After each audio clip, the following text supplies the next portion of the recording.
Hello, my friends. Katie Day with the Moving to Texas team here with another episode of the Real Advice podcast. Today, I am excited to welcome someone who I've known for a while online, but recently met in person in actually Orlando, Florida, who is a real estate in the greater Orlando area. Andy Neal, what's going on, man? Welcome to the podcast. Thank you very much for having me. Appreciate it. It's nice to be here. Yeah, Yeah, good meeting you. Cool. So, for those that may not know you, how did you get into real estate? Oh, wow. By accident is the honest answer. Okay. I'm going back to the year 2000. So yeah, 22 years ago. I was selling suits in a men's clothing shop, and this man come in, and I just spent like an hour with this guy, and I just enjoyed my job. So I spent all this time with him, and he went on his way. And then the next day he come back in. I thought, oh no, this is something wrong. And he come up to me and he said, if you ever want to change your career and be in real estate, there's my business card. Please give me a call. I was so impressed with your service yesterday. So I thought about it for a couple of weeks and just thought, you know what? I always live by, let's say yes and learn how it goes later. So I took it. I took the job. Yeah. And so this was when you were in England, though, yeah? Correct. Yeah. Yeah. Just outside London. Okay. I mean, and I would say, what, 22 years later, I guess it worked out, right? Yeah. I've done nothing else since. That's all I know. Yeah. Yeah, good deal. So as far as, I mean, clearly you're in Orlando now. So, you started in real estate back in 2000, and then I know it was like 17 that you moved to Orlando? Correct. Yes. I moved here 2017. Yeah. Yeah. Okay. So what advice would you give someone? I mean, because clearly that's not like moving from, Orlando to or Florida to like Georgia or something like that, right? That's a pretty big move. Like what advice would you give to someone if they were moving to a new market? Um, do lots of research. Make sure you want it enough. Have a reason to do it. I mean, a lot of people just jump and just do something ad hoc, which is great. But if you're going to build a business, I would say do lots of research because it's not easy. I'm lucky enough to have my business back in the UK, which is still open to this day. So I've got that to fall back on. But it was tough to start from scratch. Really tough. But it was a Yeah. good move. It was a good move. It's more for family reasons than anything else. But business was good as well. It's a good move. Yeah, for sure. And then as far as, like moving to a new market, what I guess are your lead pillars or how did you kind of build your business? Obviously, you knew kind of about real estate, but I'm sure it's Yeah. different, in England than it is in Orlando. Yeah, completely different. So I literally just first thing I done was got a coach. Okay. That's the first thing I done, and needed to know the ins and outs of the business. And I just sat and cold called every day, and I done well at it. I don't do it anymore. Luckily, I should do because my coach tells me to. But I just literally cold called and cold called and cold called until I got enough business where I could just go from there. And cold calling is still a big thing today. But I've gone different direction, and I do a lot of Google work now. And also, you've got to find your vibe attracts your tribe. Is that what they say? Yeah. So my tribe, I guess, is British sellers that want to sell their vacation homes.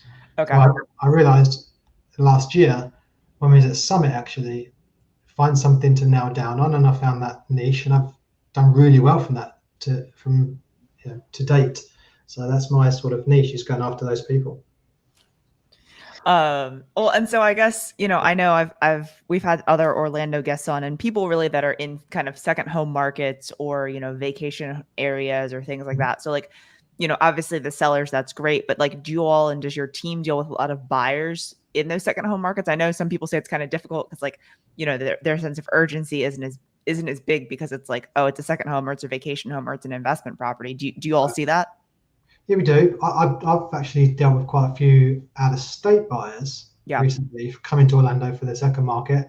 That's mainly through the Tom Ferry ecosystem. I've got lots of referrals there because people are starting to know that I deal in that second-hand market through the sales side, so I get to know the communities. So I'm now starting to work with lots of buyers that want to buy homes as well. So that's worked out really well for me, really well. Yeah. What do you say is something that would be like kind of actionable as far as like if someone's in a second home market or vacation properties or things like that? Like how do you help to move the needle? Because it's like if they're coming down for spring break and then maybe they're back for the summer for a few weeks, like, it's not like, hey, my lease is up next month and I have to move now, right? what do you do to kind of keep the urgency going with buyers? Um, Tough question. Keep them up to date with occupancy rates so they know what happens throughout the year, things like that. When the best times are to buy, when the best time to maximize their return. Um, it's a tough one because in this we're quite lucky down here because we've always got the sun and we're always going to have Mickey Mouse, right? So people always want to buy down here. So Yeah. there's no seasonality down here. It's just the market's busy. Everybody's on vacation, especially in the last 2 years when they couldn't really go overseas. So everyone's coming to Florida. Yeah. So people are just buying at any random time. There's no right time to buy down here. It's just people are like, Andy, I want to buy a vacation home and I want to buy now. Yeah. But there are good times to make more money, and obviously the holidays and things are good. But yeah, people are just buying at all times. Yeah. One of the things that we see here in Texas is like a lot of communities and builders like will restrict like rentals and short-term rentals and stuff like that. Do you guys see that a lot like near Disney and in throughout Orlando? Yeah, there are lots of communities where you can't do short term because people don't want that if they're living there full time. The Yeah. last thing you want is someone partying next door all night every Yeah. night for 2 weeks. So yeah, there's lots of restrictions in place as well. Absolutely. Yeah. No, I imagine that must be difficult to navigate because I know even here for people that are looking for Airbnbs, it's like, most condos don't allow it. Some, Yeah. home communities don't allow it. So it's definitely getting, I feel like, a little bit more difficult to find good kind of short-term investment properties, but they Yeah, are still out there.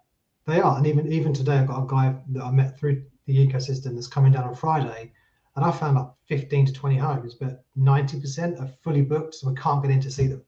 Yeah. It's tough. It really is. But on the flip side, it's a good thing for a seller because you've always got a tenant in there, or you've always got someone in there staying. So that's great.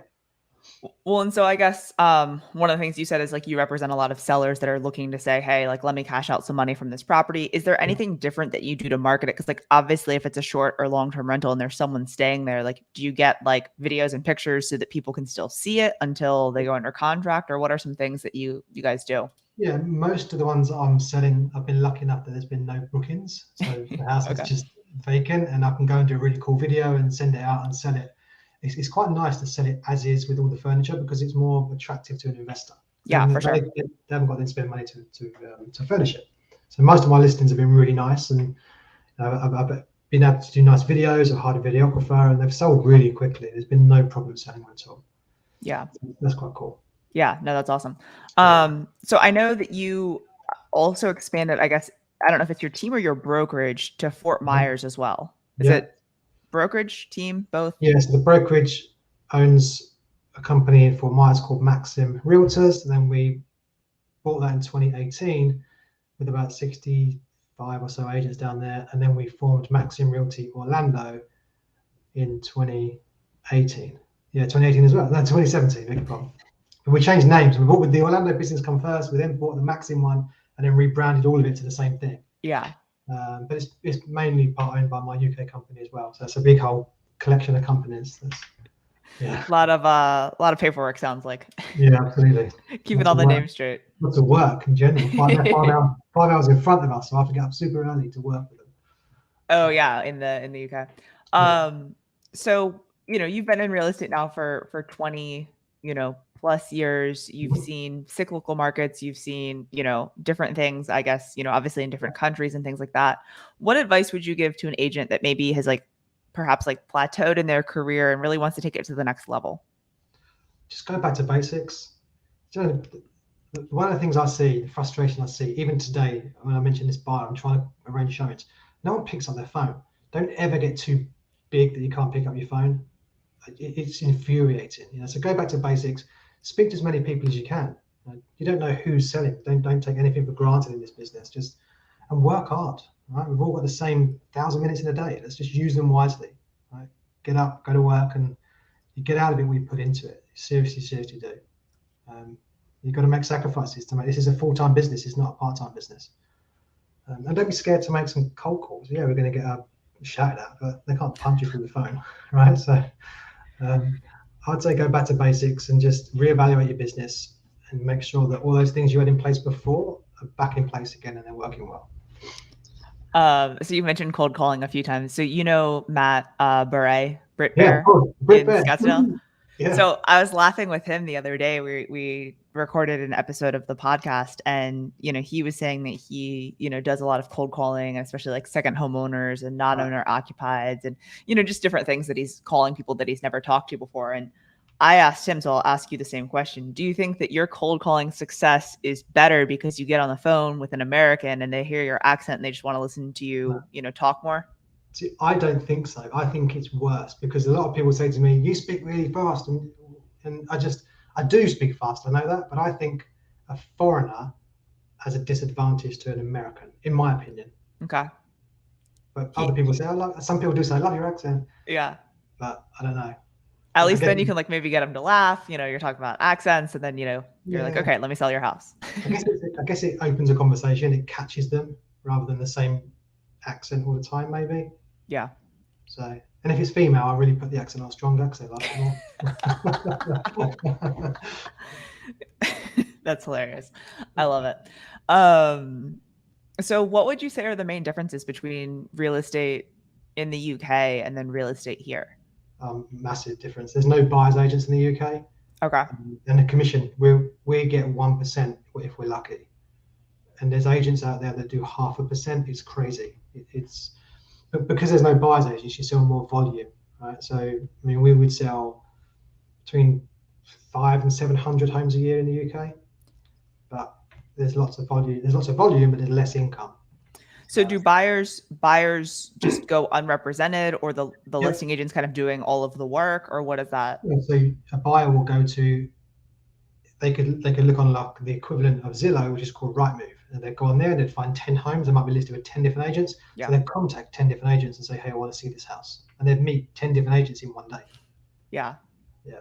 So it works. It'll never. There have been companies that want to try the MLS in the UK, but it's never going to work because people are used to paying low fees. Yeah. So they're the big, and there's no licensing. You haven't got to have a license to be a real estate agent in England. Oh, Anyone, really? anyone can do it. Yeah, that's why they've got such a bad name, because so many bad people that set up business and make a bad name for themselves. So there's no like continuing education or licensing requirement. You can just say, I'm selling houses now. Yep, you can choose to do education, which Yeah. I insist on my staff all do that, and we have qualifications, but you don't need it, which Yeah. is shocking, really, isn't it? It's the biggest asset you're selling. So, but yeah, Huh. Yeah. That's crazy. Um, what's the most unique property you've ever sold? um, I sold a really cool house that was haunted. I swear it's haunted. I went there with a colleague, and the house was so long you could literally do a 100-meter sprint down the corridor, and it was creaky doors, cobwebs. It was awesome at the same time, really scary. And now it's actually a wedding venue, so it's a really beautiful house. You can Google it, and it's such a beautiful house. It's really cool. And That's then crazy. I saw one from the 15th century as well, which was pretty cool.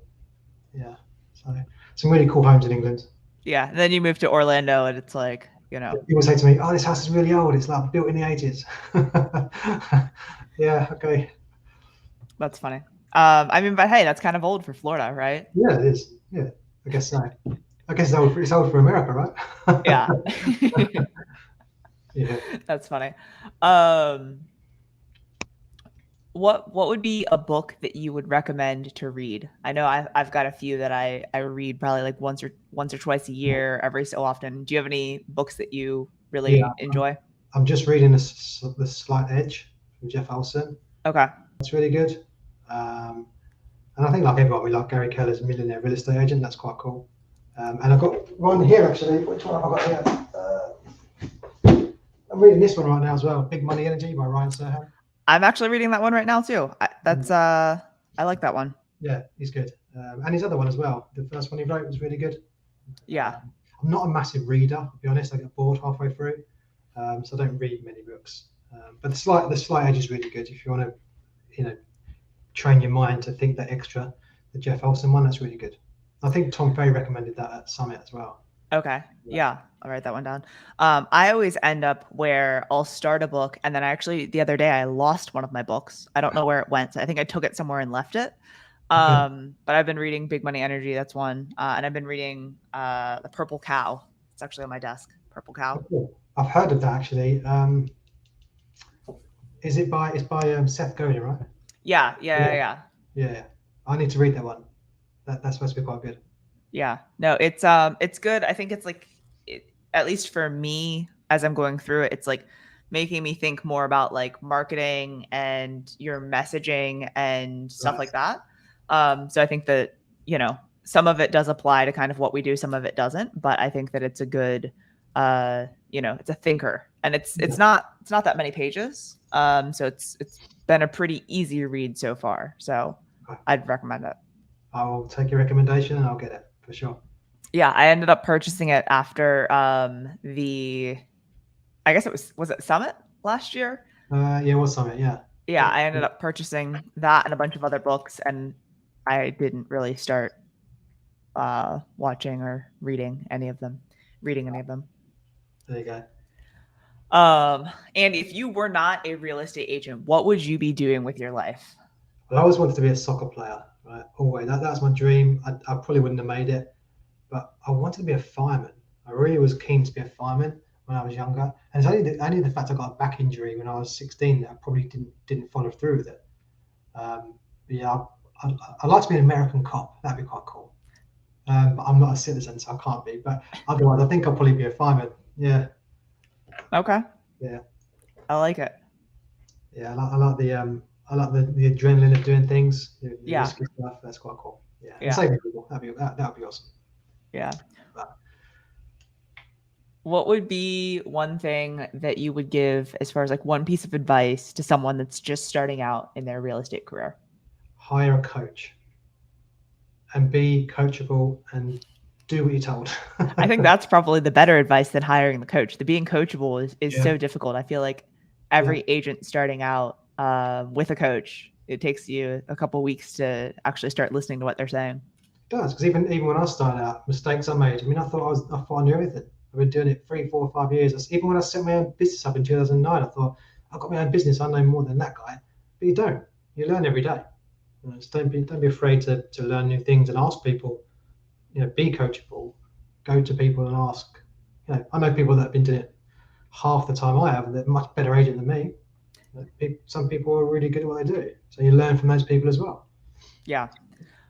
That's the biggest thing that I like about the coaching programs I've been in. And obviously we met through Tom Ferry, is like Yeah, having the community, right? Is like coaching's great, the accountability is great, but I love, having other people to reach out to and talk to yeah, and bounce ideas off of, and, hear things you should do, you shouldn't do, stuff like that. yeah, definitely. Especially when you move to a new market, there's so much more to learn. Yeah. I kind of feel like I'm a new agent. I really do. Every day I feel like I'm a new agent, and I look at these guys around where I live and go, "Wow, these guys are really good. I wish I could be like them one day." And they've been doing it half the time as me. Yeah. What was the most surprising thing about like Orlando and kind of Florida real estate when you first moved there? Um, One thing that always surprises me in this business is how agents treat each other. When it baffles me how agents think we're enemies, but we're here to help each other. We both want to get the same result, which is get a deal put together. Yeah. So I'm like, wow, why do these guys? I think they watch Million Listing and think this is how you talk to each other. They really do. Because yeah, I mean that was really surprising to me how Yeah.